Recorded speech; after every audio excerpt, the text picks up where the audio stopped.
In this episode, we discuss the concept of self-insurance that is peddled by many financial gurus.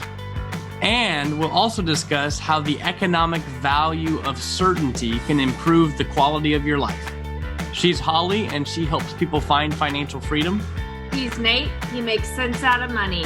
This is Dollars and Nonsense. If you follow the herd, you will be slaughtered. Welcome back, everyone. Today we have another exciting episode. We're going to dive into a topic that if you've been around people like Dave Ramsey, Susie Orman, or some other financial guru style people, you may have heard this concept of self-insurance, where, while you're building wealth, you need things like life insurance and car insurance and disability insurance and so forth. But once you get to a certain stage in your life, in your wealth, you no longer need to be paying these stupid insurance companies any more premiums. You've got enough assets to take care of yourself. So we can cancel all the insurance products and go on our merry way. That's the vibe that we get from some of these.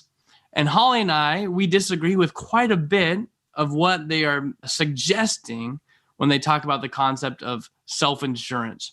So Holly, let's go ahead and dive into the idea of self-insurance. As much as you think you're planning for the future, you're not. So the analogy of you have $1 million in the bank and your house is worth $1 million. So you have no homeowner's insurance, right? Because you've got the $1 million to cover the house. Well, if the house burns down in a fire, then you don't have the house, it's gone, and the $1 million in the bank is going to be used to build the house, yet it doesn't cover any of the costs of the possessions inside the house or the time, energy, or effort. So really, you're not planning for the future as much as you're just like, well, I've got the $1 million here and I've got $1 million here, so I'm good to go. Yet if you look long term, I think you're missing out on the big picture that you're not even protecting your money or yourself. And you stop the ability to leave a legacy for anybody or anything in your family. Yeah, self-insurance may work well if life works perfectly for you and you don't actually ever need to use insurance ever in your life. But for the vast majority of us, as Holly, you mentioned, the concept of insurance is actually helpful. It's that we're all pooling our resources together to transfer risk. Because it is, as you just mentioned, if you have a $1 million home and you have $1 million in your bank account, you don't technically need home insurance. You can replace the house, but that doesn't actually in a vacuum mean that you should get rid of the home insurance, because we would all rather be protected. There's certainty in that, hey, I don't have to keep my $1 million sitting in a bank account on the sidelines just in case my house burns down. I can actually go put that money to work elsewhere to earn higher returns and do more things with it because I have the insurance. So the other thing maybe we could talk about, Holly, is what having the insurance allows you to do, the opportunities it can open up. Because if you're focused on proactively achieving things with money and with your time, insurance can be your best friend, as I just mentioned. You don't have to keep a whole bunch of money on the sidelines just in case of money. Could be the case with disability insurance, by the way. You don't have to keep a whole bunch of money on the sidelines just in case something was to happen to you and you had to miss work. You can actually go out and put the money to work elsewhere, whether it's buying real estate or using it in your business or something like that. Because you have the insurance, it actually frees you to do certain things that otherwise you would not be able to do. When you say just in case of, that just in case of $1 million, do we really want to just leave $1 million sitting somewhere just in case of? I mean, that's what insurance, like you said, it allows you to do, the ability not to just have to park your money. And I think most of us didn't predict in 2020 what would happen with COVID. And so that just in case of fund probably doesn't look the same like it did when you first started. And if you'd had the ability to have insurance, you could have had the just in case fund still there and still been able to use the money. Exactly. I know just for me, you and I were talking about this before we got on the phone. I just recently hit a deer driving home. The deer took it a lot worse than my car, thankfully. I really smashed the thing and the car turned out okay. But still, even with what I would look at as essentially minor damage, mainly just bumper trouble, it's going to be over $5,000 to be repaired. Well, I do not need the $5,000 insurance. By the way, in other words, I have comprehensive and collision insurance on my car. it's not because I need it. I have plenty of assets to be able to pay for this damage that's done and to be able to pay much more than that. I certainly don't need to insure my own vehicle.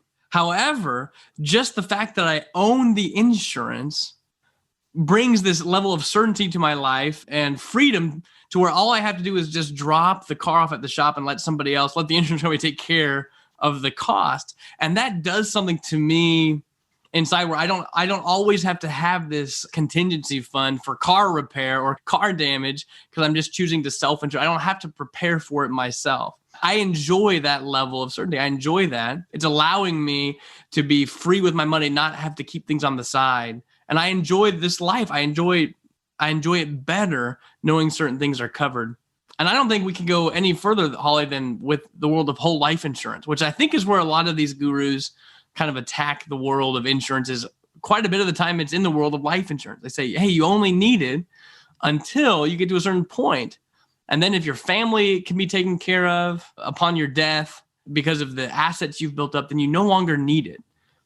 I think we could buck up against that concept in quite a few different angles if we want to. Yeah, and really what they promote, Nate, is that if you have the cash to cover losses, why wouldn't you cut a monthly premium cost for that whole life insurance? Why would you do that? Like you're just wasting money.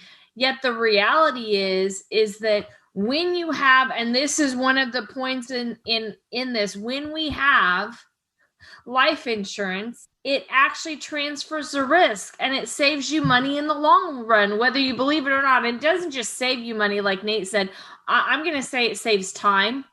It saves energy. It saves effort. I know that with my life insurance, when I've needed money quickly, Nate, and I have it in my life insurance policy, it's less than 10 minutes to make a phone call or fill out the form to take a loan out.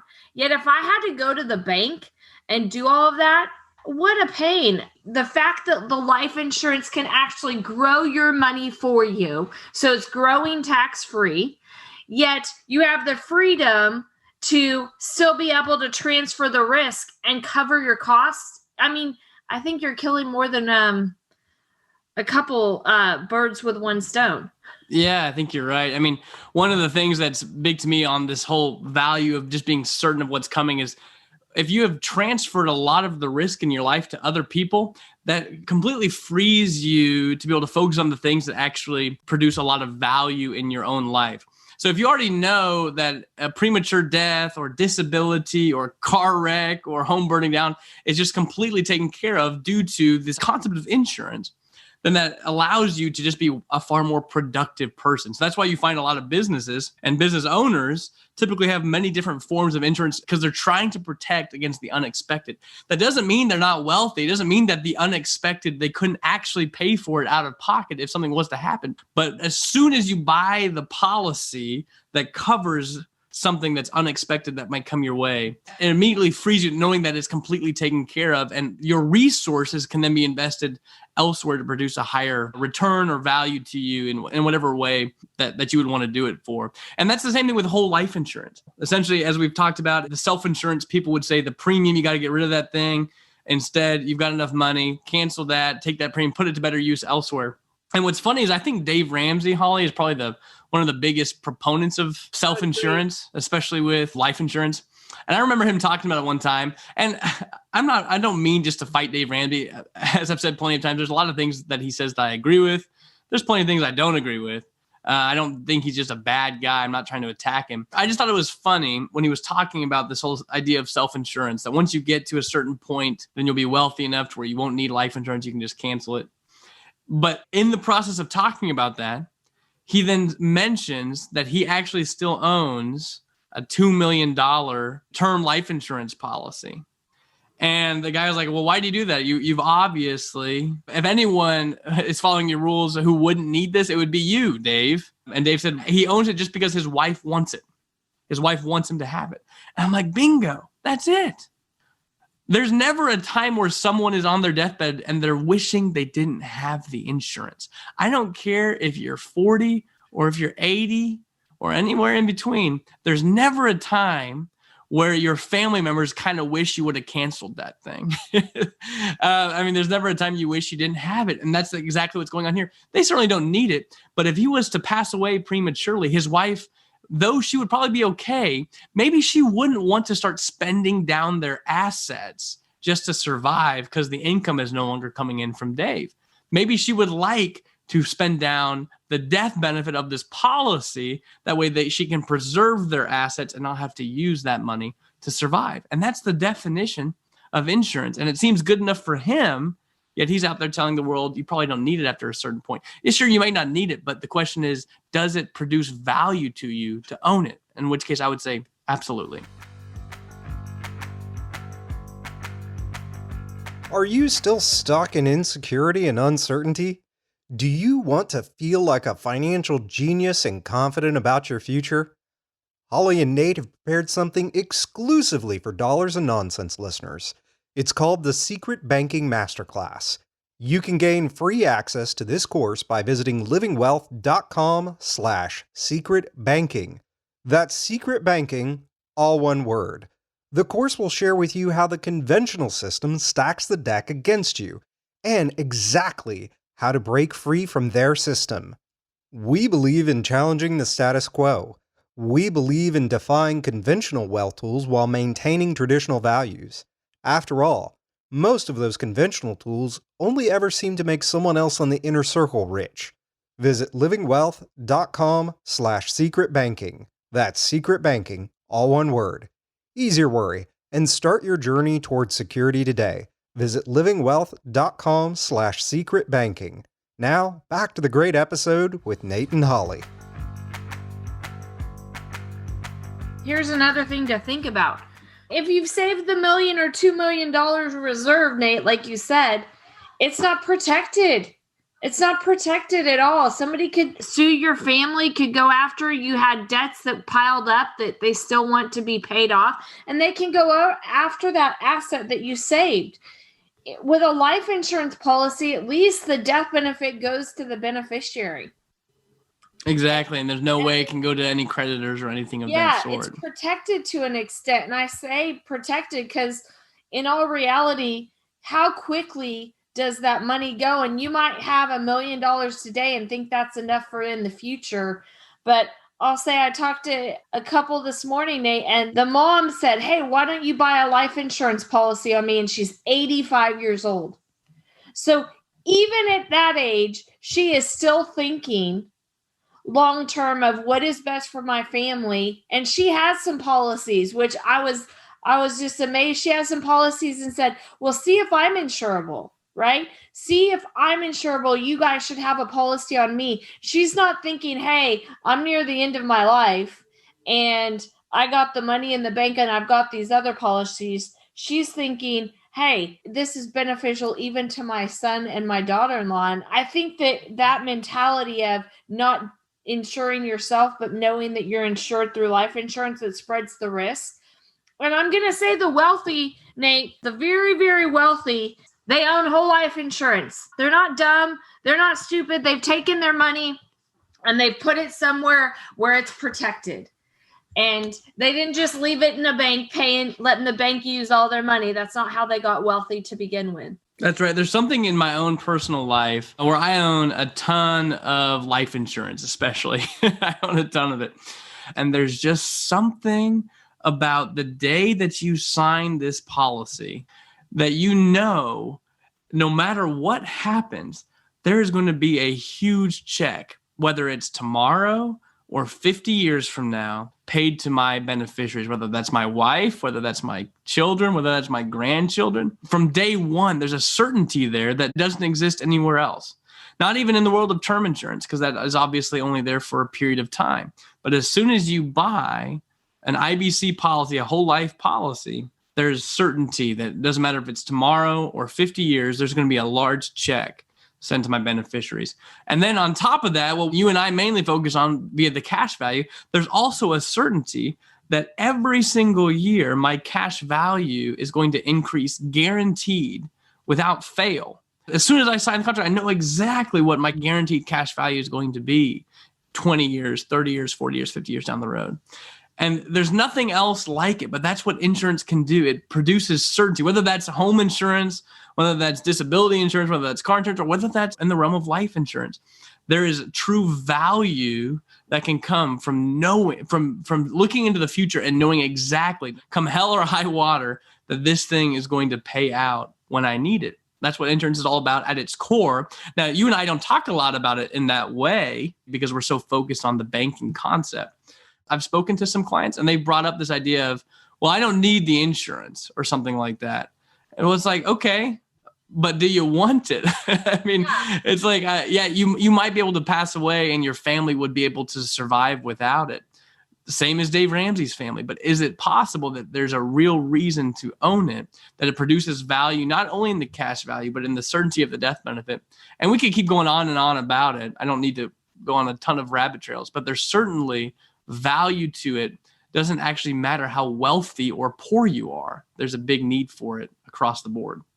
And Nate, I think that you should really honestly ask yourself, the more assets and resources, cash and things you acquire and you have, the more you should want insurance. You should not want to get rid of it, no matter what type of insurance it is. But the more wealthy you become or the more assets you obtain, I would think you would want more life insurance or home insurance, whatever that may be. But I'm going to focus on the life insurance, like you said, Nate, because I know that without a shadow of a doubt, when I buy that policy, easily the money I spend replaces a significant amount of my assets. Exactly right. I mean, that's one of the reasons why I definitely feel like everyone should have at least as much death benefit as they do in assets outside of the world of life insurance. Because if you were to pass away, do you actually want your family to have to spend down your assets? I would probably say no. I'd rather them be able to live off of the death benefit, to transfer the risk away from having to spend down the family's assets, to be able to spend the death benefit and keep the assets in the family. That's what we like to be able to do if we need to. And everybody, that would be the case, whether you're 30 years old or 70. You would probably want that. Any last thoughts, Holly, before we close it down for today? Don't think short term, because I think that self-insurance is a short-term perspective. I think you guys have to have long-term perspective. If you've talked to Nate or I, we say life is like a marathon. It's not a 100-yard dash. And the 100-yard dash is the self-insurance to me. And the life insurance is that marathon. Only two things will happen. You're going to live or die.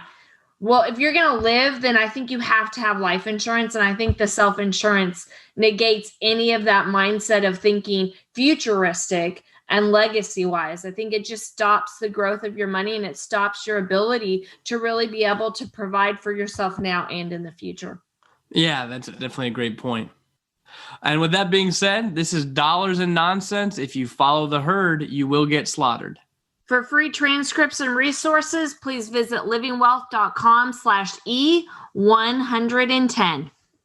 Dollars and Nonsense podcast listeners, one more thing before you go. Ease your worry and start your journey towards security today. Visit livingwealth.com/secret banking. You'll gain instant free access to the special 1-hour course Holly and Nate made for you.